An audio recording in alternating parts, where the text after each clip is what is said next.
in MedTech, AI isn't about cutting corners, it's about cutting risks.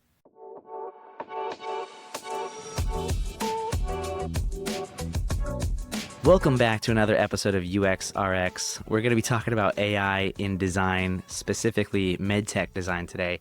I'm one of your hosts, Zachary Newton, alongside of the other host, Alessandro Fard. I wanted to kind of jump into, I guess, AI a little bit today. I know when I say we, I mean you and I personally use AI like all the time. I feel like it is such a buzzword, such a hot topic right now, but Yeah.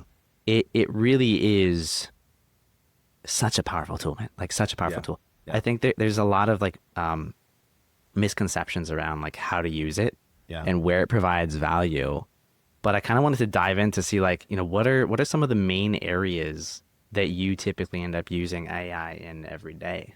I mean, I think, the first thing that I probably would want to like kind of touch on it. I mean, I think the elephant in the room, or the gorilla, right? The gorilla in this Yeah, case. we got to brand that, the gorilla in the The room. gorilla's in the room. The gorilla in the room here is that, you know, I feel like you have different types of individuals out there that espouse AI or hate it. And it's interesting to see the different variations between them, right? Some people are so bullish on AI, like they're planning on not working anymore in like a year. They're like, oh, Yeah. super intelligence is going to be here and I'm going to have universal income and I don't have to work again. And I'm just going to spend my time like composing music and surfing, right? And Playing then video games. Yeah. video games, right? And then you've got your other people that are like the total opposite. Like AI is just a fad. This is gonna pass. It's like VR. This isn't a thing. And then I think you have the people that are like actually using it and they're seeing the value in it. And it's interesting too. I read two things today that were fascinating on LinkedIn. One was a that there, I think in the last year or two, one of the jobs that came about because of AI has Yeah. gone away. It's the prompt engineer, right? So the person that is really good at prompting the LLMs, like the LLMs, they're no longer needed because the models have gotten so good that you don't have to be really good at prompting them, right? And so Hmm. it's interesting to see like in such a short window the rise of a job and then the Yeah. fall of that same job because of AI, right? And I think when you start to dig a little deeper, it starts to get to the point of like, well, what is AI actually doing? Is it replacing jobs right now? Is it augmenting jobs, which is what a lot of people say, like, hey, it's not going to replace you, it's just going to make your life easier. You're going to be able to do things better.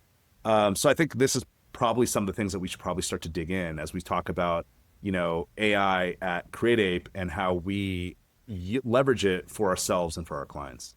Yeah, I mean that is a really interesting point. And it's funny because I didn't really put two and two together, but I have seen a decreasing amount of like content focused around how to prompt your AI. Like it's become a lot simpler over the last year, Yeah. which is nice. I mean, I personally prefer that, but yeah, AI replacing jobs. Look, with automated general intelligence, maybe like some of this stuff, I do think it will impact a lot of industries pretty heavily. But right now, I see AI as like such a massive tool, and Yeah. I use the word tool specifically because it's not a replacement for people. Yeah. In a lot of places, it's not a replacement for people.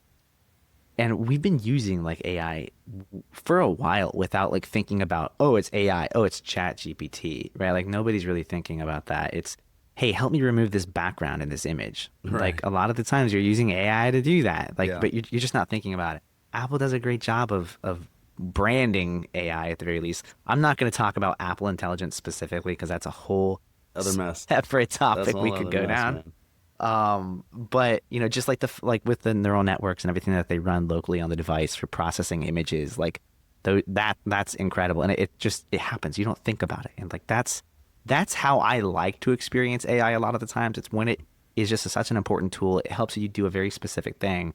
You don't have to sit down and think about the fact that you're using AI. Yeah, agreed. And I think, it's interesting that I was going to mention the other thing that I saw today is that the chief engineering officer at Duolingo came out today and said that, their CEO announced that Duolingo was going to be an AI first company. This is the first time I've ever seen this. I've never seen a company say, we're going to be an AI first company. And they're saying, that they're going to be able to dramatically make faster progress towards their mission of, developing the best education for, Hmm. the world and make it universally available and all this great stuff. The question becomes, if you read the internal Slack post that she posted, it's Yeah. about, the way we work is fundamentally shifting. AI will be everywhere in our product. Our Mm. systems will be better with it. Start with AI for every task. Like that's their ask of the team is start with AI for every task. Spend 10% of your time learning, in an AI Yeah. format. Share what you've learned. Avoid overbuilding. Build and experiment carefully. Right. So, Mm. I think that we are seeing a shift, and I think that when you talk about is AI impacting jobs positively or negatively, it really depends. I mean, like, you It's a know, mixed bag. it's a mixed bag. Yeah. It totally is. I mean, if you're a developer and you're probably mid to high level, it's probably making your life really good. I mean, like, it just probably is, right? Yeah. If you're a copywriter, also could be good, right? Like, could be good because you could be teaching your GPT, for example, on your different clients, right? Because every Yeah. client has a different tonality. So if you know what you're doing, you could leverage ChatGPT to create custom GPTs for each client that you've Hmm. had them learn off of the existing, material and voice and tone, right? So Yep. I think to your point, it's about, are you intelligent enough and aware enough to be able to leverage the AI that is good, that is useful now, in order to augment in a positive way what you're doing. Yeah. No, and I think it's important to focus on how to utilize it as a tool, not a replacement for things. Like I've tried, and there's times where I wish I could just say ChatGPT, like, or whatever equivalent, just do this thing, like Yeah. create this thing. And it doesn't work. Like it'll try, but man, it is hilariously bad most of the time. But when I think about how I use it, a lot of the time, a lot of the research that I would typically do, where you're sitting down and you're Googling and you're going through ridiculous amounts of pages, now you can use tools to do deep research in a topic. And I will tell you, it's surprisingly accurate. There are, of course, times where it'll hallucinate and give you a result Yeah. that's not, factual. And that's the evil side of it. You need to know that, okay, you have to do a little bit of thing. You have to Right. check it. You have to make sure it's right, especially in a high stakes situation like MedTech. Like you can't just say like, oh, yep, that's it. It's done. No, like you actually do need to check the homework that it came back with. Yeah. Agreed. So that, that Yeah. that's one thing I've seen us constantly trying to do as we embed it into some of our processes. Well, and so, I mean, taking it back to the UXRx, right? So the Hmm. question then becomes, today, in 2025, almost beginning of May, where are we using AI and how are we leveraging it for our clients? Because if you think about it, there actually are quite a bit of very practical application in the user experience design process in which you absolutely can use AI intelligently. There's also a lot of areas where, and you kind of touched on this a second ago, you can augment it, but if Hmm. you try to supplement it entirely, you're in for a vast disappointment. It's just not going to Yeah. help you. So I think that's probably a good segue into how are we using AI today? Hmm. I would agree. I think, like one of the prominent areas that comes to mind with AI, LLMs, and things like that is user research. I think it is very useful. As I mentioned, yes, you can use the deep research tool, but I even mean in places where you're doing like interviews, stakeholder interviews, user interviews. The majority of what that is conversations. Yeah. It's a lot of words, and that is exactly what the very common AI tools are great at. They're phenomenal at reading things, breaking down information, and summarizing things. And so yeah, using it as, note taking and pulling out important elements is great. Like that does save some time. But even basically like taking those transcripts and having AI help to map out like a sentiment analysis of what was talked about, what Yeah. the response was like, what the individual may have been feeling, what it sounds like they were feeling throughout that whole conversation, Yeah. I think is a really powerful tool to have. And again, it's not like it just does the thing for you. Like it's great at saying like this is something you should look Ex- into more, exactly. right? I think that's it right there, right? This is something you should look into more. I had a client a couple months ago. I was using Listena, and we did some unmoderated testing. Got a set of results come in, and just for experimenting, I grabbed the whole thing and I dropped it into ChatGPT. And I should preface at this point that I have spent a lot of time training my ChatGPT, like Yeah, you really have. a lot of time. It has personality, it has a name, which we can get into maybe later, but I've spent a lot of time. So, the personality knows me, knows what I'm looking for, knows my history, and with some of the advancements just in the last couple months of OpenAI in terms of giving us more memory and being able Mm. to learn more. I mean, they truly are envisioning it as a tool that's going to grow with you forever, essentially. So Yeah. I dropped in the data from the unmoderated testing, and I was like, hey, let me know what you think about this. And it gave great insight right away. It was like, here are some areas that you want to look at. This is interesting here. Participant number 7 said this. Participant 2 said this. I triple checked it for hallucinations just because it's just a habit of mine now to triple Yeah. check. It happens, and it's embarrassing when it does happen if you don't catch it. Yeah, it happens. And it's funny too, because I'll prompt it back. I'll be like, hey, we got a bit of a hallucination going. I'll call it out, and then my Yeah. GPT will laugh about it. Be like, yeah, you got me. That was some ghosts in the code. But in this case, it was great because what did it do though? Like, so bringing it back, what it allowed me to do is be able to see the whole chessboard of data in a way where normally it would have taken me more time to go through it step by step. I was able to see very quickly bigger takeaways and be able Hmm. to more rapidly iterate on the next iteration of the prototype in order to run the Yeah. test again. And ultimately, I would be remiss if I didn't say, like, look, is there some percentage of things that we might be missing in relying on AI? Yes, but it's like 3%. It's small because of Hmm. the way that you are approaching it with understanding the potential for hallucination and being able to focus on, like, I just want you to do the heavy lifting here. I don't need you to do the bigger takeaway here. That's my job. That's what I'm going to do as I translate Yeah. all that information. I definitely think it's an art form that is evolving in knowing where to use it, when to use it, and when to not rely on it. Yeah. Yeah. When to not use it, I think, is probably one of the more important things to know, Yeah. to be honest.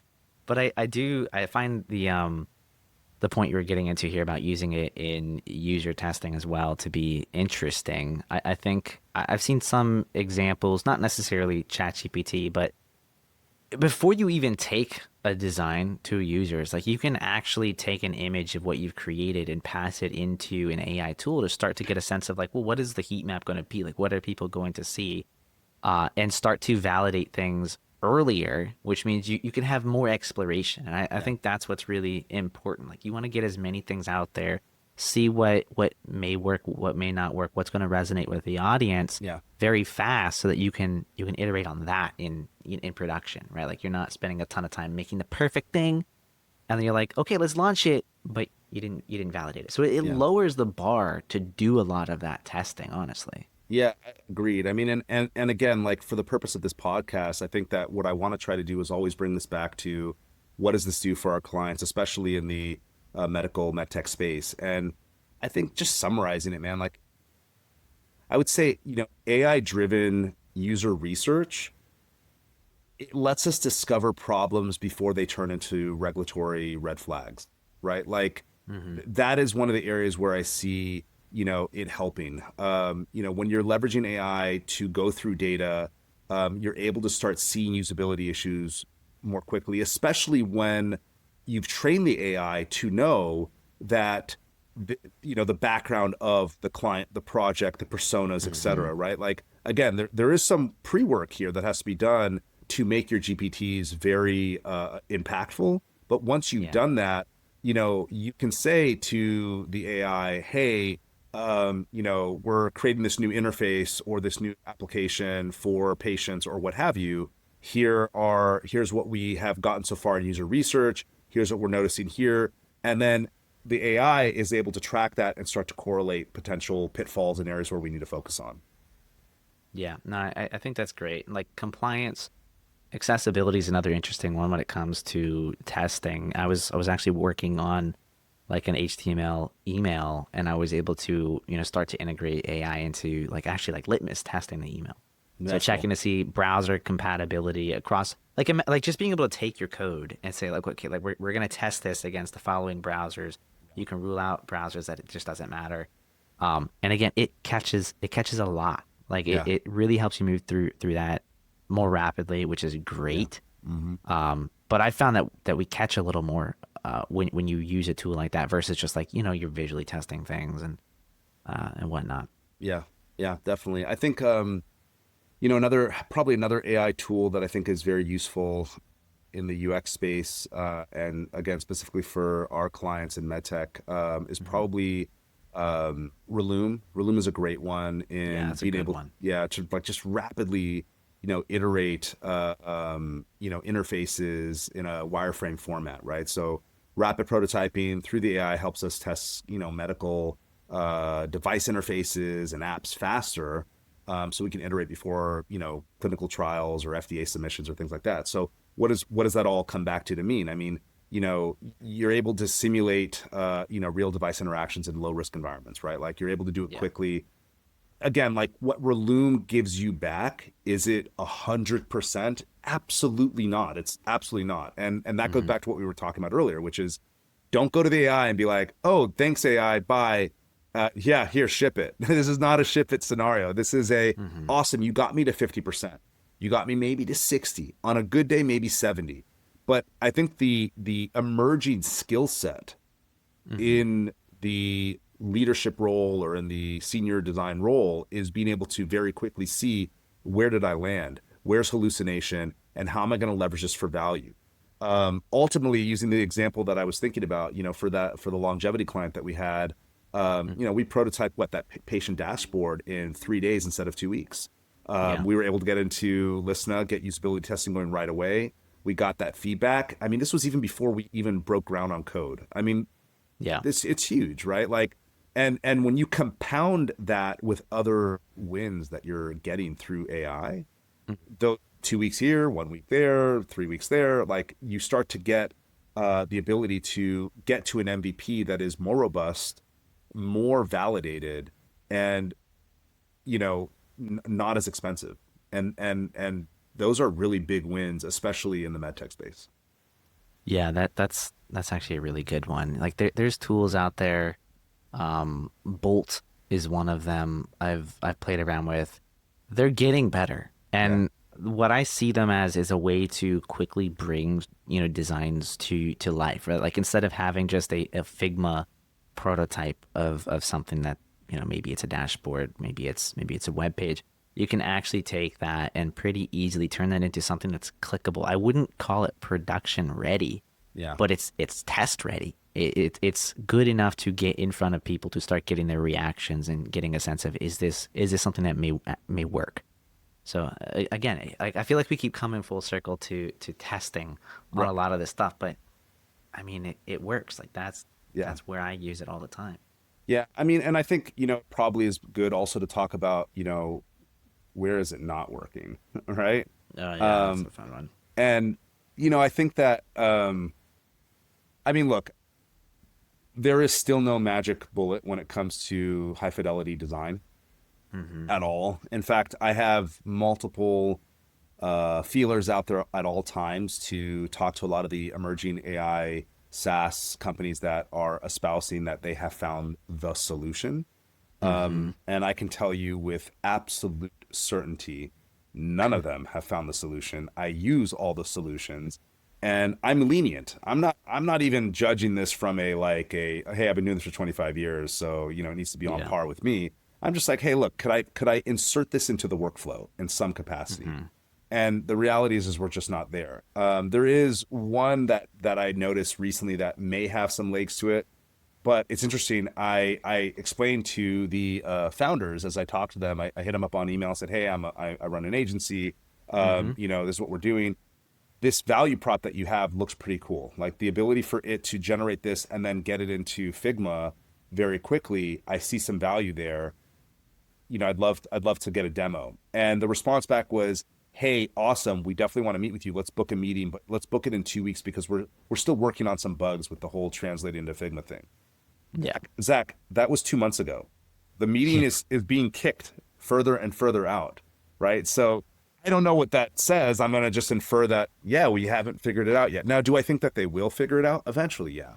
Eventually, we will be able to generate, I think, high fidelity, concepts that are similar to the get you to 50% that potentially Relume is doing. But I Hmm. think that it is also very telling that where you're seeing the most advancement in situations like this are going to be in areas like development, which at the end of the day is math. Hmm. That's just code. It's math, right? Whereas when it comes to the other part of the brain, which is more, aesthetics, design, elements, things Yeah. like that, it's not doing it. We're not there. We're not even we're I almost want to say we're not even close, but like I've also learned in the last couple of years to not say that because we could not be close and then tomorrow we're very close all of a sudden, you Yeah. know? Yeah. Like there are generally very big advancements whenever, there are updates that come out. Like, I mean, there's what, ChatGPT 5, I Mhm. think that's supposed to be coming out soon. That sounds pretty impressive. I'm excited to test that at some point in the near future. But yeah, no, I completely agree with you. And while it's not great at like the image of a high fidelity design for a product or um, a web page, it is pretty good at actually creating images. And like that's an area where I've seen a lot of advancements. So if you're thinking about like Yeah. even with videos had a tremendous amount of improvements over the last few years. I saw a comparison of like you remember the video of Will Smith eating spaghetti Yeah, from like a few yeah. years ago? It was That's just like so unrealistic. It was disturbing.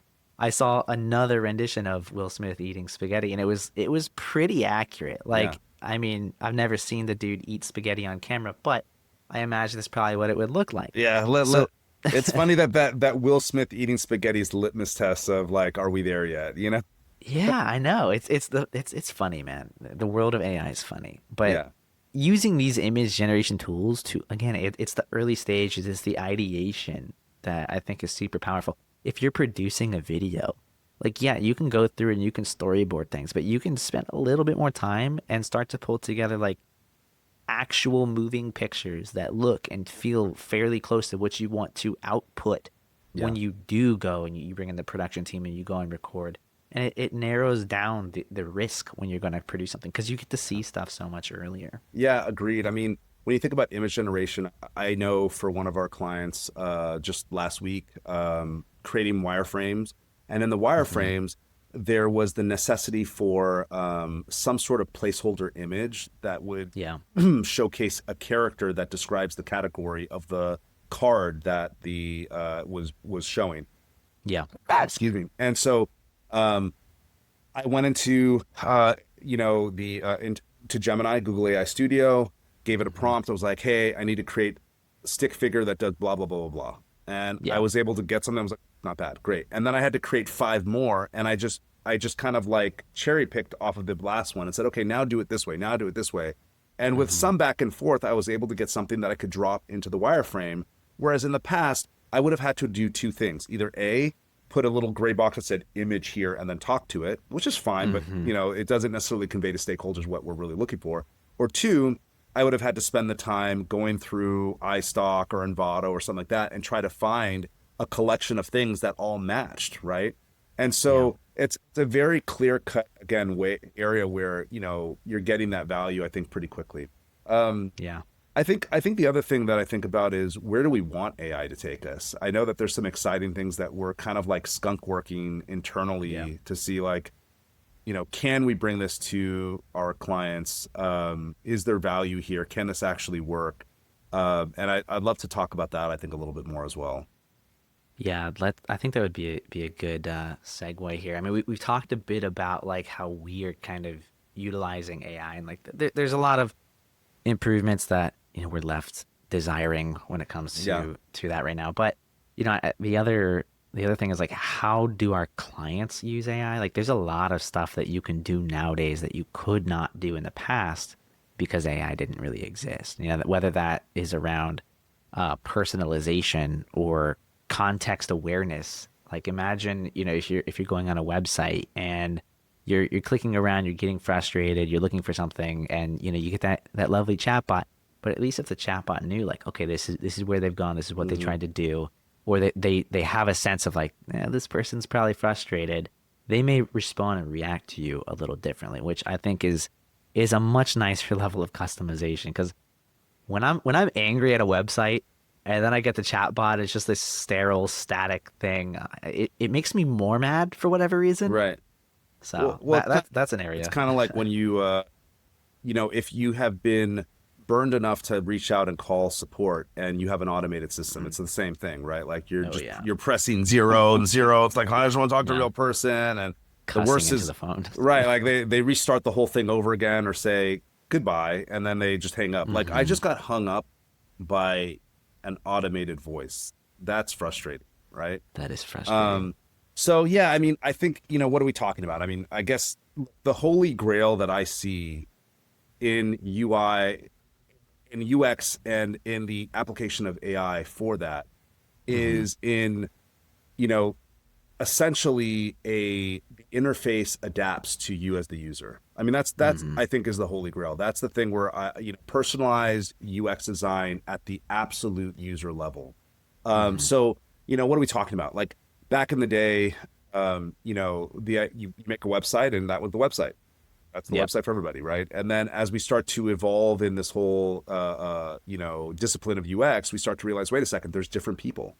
There's different Hmm. people at different ages, different genders, different disabilities, different Walks concerns, of life. needs, Yeah. different devices, right? Like, when they introduced this little smartphone thing, like that Hmm. changed the ball game a ton, and now we had to adapt to that. And as we continue to evolve, there's this whole idea of like self-identification, right? So like, you know, do we put these little breadcrumbs or triggers in an interface, and when a user clicks on those things, we start to identify like, okay, this is this type of persona now is here. They've kind of Hmm. self-identified as, from a MedTech standpoint, I'll keep it simple and just say, patient or provider, right? Like Yeah. it's like, okay, cool, it's a patient, right? And then down the rabbit hole we go where we start to conform even more to that patient. Well, what gender? Where are you? Are you a new mother? Are you geriatric? Like where are you within Hmm. the interface? So now imagine a world in which AI takes the elements that we've created, the asset library that we've created, the buttons, the inner, Hmm. the form elements, the imagery, right, and automatically changes it to the persona that's there, right? So in this Yeah. case, if you are, let's say, an older patient going through this medical interface or dashboard or what have you, and we know that you are on this device, that you are older, imagine that the interface is changing. The font gets bigger, the buttons get a little bit bigger, more magnified, colors are Hmm. swapped out More slightly, more contrasted. Yeah. contrast. Exactly. Imagery is a little bit more unique to what is important to you, right? Instead of the common every ethnicity in the world, everybody's smiling image. Now Yeah. it's like, no, this is you. No, this is you because the AI is Hmm. tracking you through this experience to make sure that we're providing the best, actual interaction. And I think that ultimately the reason I say that that's the holy grail is because what is UX, right? It's a user experience, right? And so Hmm. in UX you design for the majority, right? You look at the majority persona and you design for it. Well, imagine for a moment that we're designing for everybody. Mm. Like and you don't have to worry about it. You're like I'm going to design this initial interface, and then AI is going to real time conform the interface in the consumption of the user of that specific persona to match everything that is unique to them. Their who they are, where they're coming from, what device they're looking at on, all of those things. That to me is when we get to that point, man, it's time to do a celebration because your experiences are going to be amazing at that point. Assuming, right, like no Yeah. hallucinations and like everything has worked correctly. We're not there yet, but it's some of the things that I think internally we're kind of playing around with to see how could we leverage that.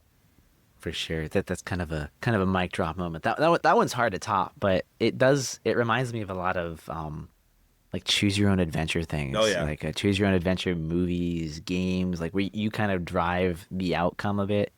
I think it needs to be less obvious, right? Like I don't like experiencing things like this where it makes me feel like I have to work And that's going to be the tricky part of it, right? Like, I mean, aside from the technical, Yeah. implementation elements of it, like making sure like the user doesn't feel like, oh, they're working to get to this thing. It should be natural. It should be easy for them to find what they need, and we should look for the signals that they're giving us, even if they're not really trying to like click or type something and tell you, I'm looking for a phone number for whatever. Yeah. Yeah. I mean, and then I guess, as we talk about this, ultimately, again, from the focus that we have at the agency within medical, medtech, and pharmaceutical, I think that there is a human element to this that sometimes gets lost. And what I mean by that, and this has always been kind of a struggle, is that, you know, when we work with medtech clients, we're not just thinking about, UX. Sterilely speaking, like, okay, it's Hmm. UX. This button needs to be here because it's better UX. Like, we're thinking about the mom that's using a diabetes app to manage her kid's insulin.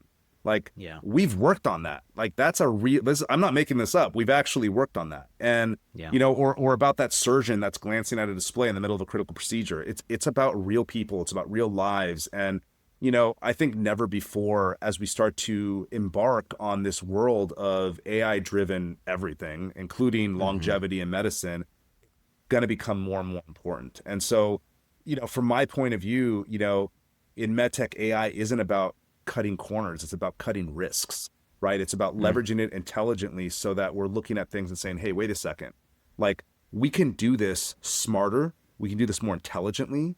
Here's how we can do it. But within the realm of leveraging our years of expertise to make sure that we're shepherding the experience to solve those real human problems for the medical brands that we work with. I like that line. It's not about cutting corners, it's about cutting risk. Yeah. I completely agree with that. That is a great way to sum up, like, I guess the mindset that you should have when you're implementing AI, right? Yeah. Like in any part of your process, whether it's the design, the production process, or it's the product that you offer as, a medical establishment. Like I think that is super important. Yeah. I I don't know where else we should go with that one. I mean, do you have did anything I else that's did gonna I mic top the drop it whole too like? much? Was it like, I mean, well, I like, think that's great. Like this has yeah. been a fun one so Yeah. far. I mean, I know we always are looking for that B-roll, but like, I think, yeah, ultimately, I mean, this isn't, some of these episodes that we do, they're a little more complicated, and I think, when you get into the details, yeah, AI, leveraging AI for clients, for UX, for MedTech, there is complications there, but at the highest level, like, I think that we've said it all. I mean, it's I think, I guess I would close on this beyond anything else I've just said. Is just that, at Create Ape, we're always looking, like, we're always looking for, you know what tools out there are going to bring value. Are they going to bring value to our clients, to their users, and I think that's one of the areas where I think we start to shine, where we're getting better at being able to very quickly be like, nope, nope, nope, yes, that's got something. Let's bring that internally. Let's start playing with it and seeing what that does. So, yeah, I think this was a fun episode. I'm glad that we did this one. So am I. I'm looking forward to the Yeah. next one. But Yeah. thank you so much for everybody listening to the UXRx podcast. You can find us pretty much anywhere you find podcasts: Apple, Spotify, and YouTube. We hope you liked the video. Comment on this, share it if you got something useful out of it, and we will catch you on the next one. Later.